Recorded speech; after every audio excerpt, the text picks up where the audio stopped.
Imagine, if you will, that the fabled lost city of Atlantis were to be discovered tomorrow.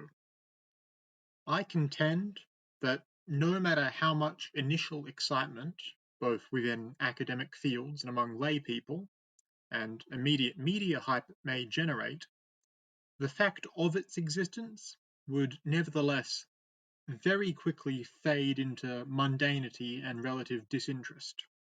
The history of archaeology is filled to the brim with discoveries of sites once felt to be entirely lost to time, practically impossible to locate or downright fictitious.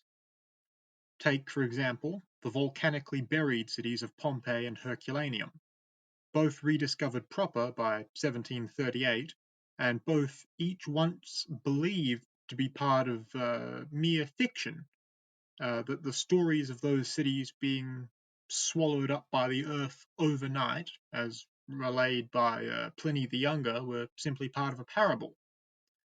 Nowadays, those cities' existence isn't just fact. Pompeii and the circumstance behind its disappearance are known worldwide, and the site's humanoid figure casts are some of the most unique and recognizable tourist attractions in the world. Or take the city of Truva in present-day Turkey. It's the basis for the Homeric Troy, and it was similarly once believed to be only a legend, but ever since 1871, it's been one of the hottest spots in all of academic archaeological history. The greater point is, in the case of each of these once lost cities, prior to their rediscovery and study, both were acknowledged only by mainstream historiographical thought as settings of fictitious accounts that would not and could not, therefore, ever be unearthed because of their assumed non-existence, exactly like we think of the city of Atlantis today. The point I'm making here isn't to try and advocate that there might literally be the city of Atlantis out there somewhere, or anything like it. Firstly, in regards to Atlantis specifically, not only does the Platonic literature in which it is originally referenced explicitly describe the fabled continent city as a metaphor for a fundamentally immoral place which suffers corrective divine wrath, but whether or not such a city may or may not be real in a literal sense is entirely besides the point here anyway. The point I'm making here is that if any sort of lost city or fabled structure or anything similar were discovered in the modern era, even something on the same scale as the unearthing of Pompeii, like if we discovered the literal biblical hanging gardens of Babylon, or definitive material proof of, say, pre-Columbian Semitic migration to the New World, as in the Book of Mormon were found, for example. Absolutely regardless of how monumental that is treated at the time, the discovery would very quickly lose its special place within the cultural zeitgeist and become totally normalized, most likely within as little as one generation. For better or for worse, even the most radically surprising discoveries in any field of academia always seem to become completely banal in the eyes of the general public. And I don't see why the discovery of, say, a coastal Mediterranean city that's been washed into the city long ago by tectonic activity, in fitting with our pop culture Atlantis myth, would be any more permanent in holding our collective interest.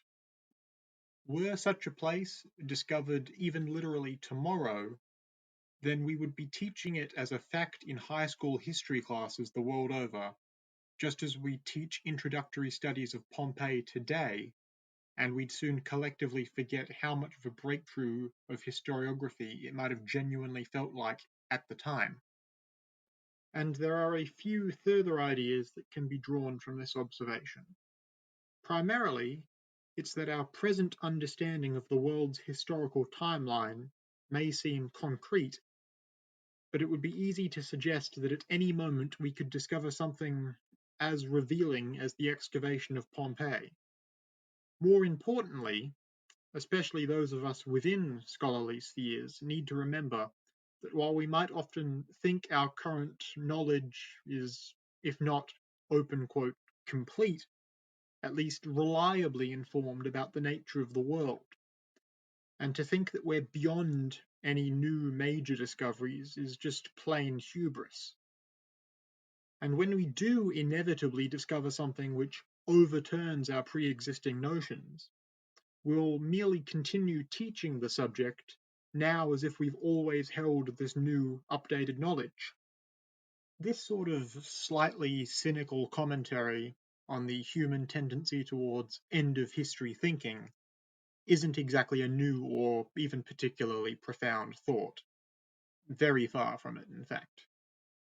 However, I do think there is some worth in properly articulating the thought, even if only for oneself, in recognition of this flawed mode of thinking. But the implications of these realizations can obviously be extended beyond the types of historical archaeological examples provided already. And we've seen examples of this sudden shift in our understanding of a field before, with, for instance, the first scientific analysis of dinosaur remains, or any of the relatively recent discoveries of planets within our solar system beyond those perceivable with the unaided human eye, or how astonishingly much our collective understanding and day-to-day benefit of computer engineering, for instance, has advanced within living memory. Therefore, we ought to maintain the idea that any area of study in any academic discipline at literally any time may be subject to an immense sudden discovery which could significantly and permanently upend our current understanding of the subject as we know it. Furthermore, we have no reason to suppose that such discovery would be impossible in any area of study, entirely regardless of how settled the science is presently thought to be. This principle could extend to something as supposedly unlikely as, say, interplanetary alien visitation or the invention of functional perpetual motion. Even the most fundamental laws which govern physical possibilities in our universe, as we understand them, have no means of being verified as any objective truth. That isn't to say we should necessarily be actively trying to disprove our current best models of understanding the universe, physically and metaphysically, but it would be just the sheer height of human hubris to maintain that modern man has all the answers.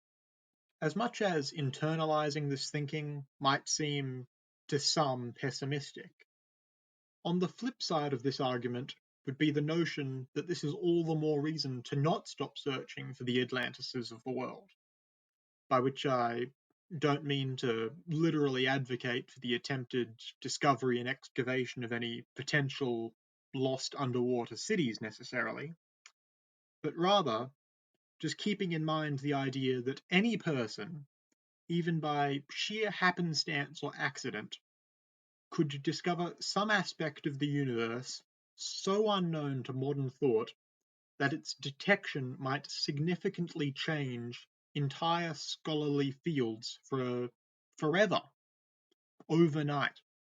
There could very well be something more shocking than we could ever imagine, or more contrary to our current understanding of the world, just waiting to be found literally beneath any of our feet right now.